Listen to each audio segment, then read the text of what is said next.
ভাই একটু দাঁড়ান দাঁড়ান দাঁড়ান, আমাদের ইনকাম কত? কোনটা কমু, দিনেরটা কমু না মাসেরটা কমু? দিনেরটা বলেন। ও, দিনেরটা। হ্যাঁ এ কাম হইলে 500, হ্যাঁ, আর না হইলে 150 ধরা। এটা কেন? 150 ধরা বোঝেন নাই? না না না। এই বিড়ি সিড়ি বিভিন্ন কিছু খাওয়া লাগে না, হ্যাঁ, মানে 150 ধরা। আর যদি কাম হয় তাহলে 500। তাহলে মাসে কত হইলো? মাসে অ্যাভারেজে ধরো 15 দিন কাম হয়, 15 দিন হয় না।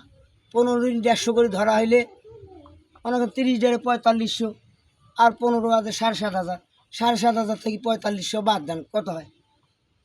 আরে ভাই, আপনার যে অঙ্ক হিসাব, এই হিসাবে তো জীবন মিলাইতে পারবেন না ভাই। আপনি ডেলি কাম করুন লাগবে, প্রতিদিন কাজ করেন, 500 করে নিলে মাসে 15,000, তাতে আপনার সংসার ভালো চলবো। ও দূর মিয়া, এমনি আমাদের দিন চলতেছে আর বালের কথা কইতে আইসেন না।